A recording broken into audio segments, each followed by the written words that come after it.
How to verify from ground level the polarization of an installed microwave antenna using the Spectrum Compact.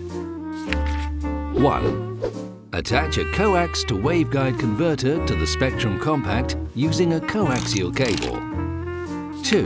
Move away from the tower to approximately a distance equal to the antenna height, AGL. Direct coaxial to waveguide converter towards the antenna at about a 45-degree angle.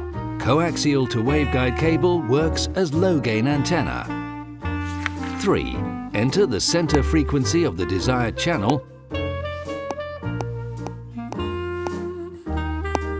and adjust span to minimum.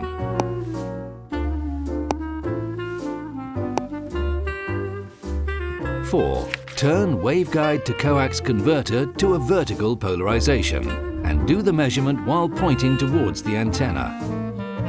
5. Turn waveguide to coax converter to a horizontal polarization and repeat the same measurement while pointing towards the antenna.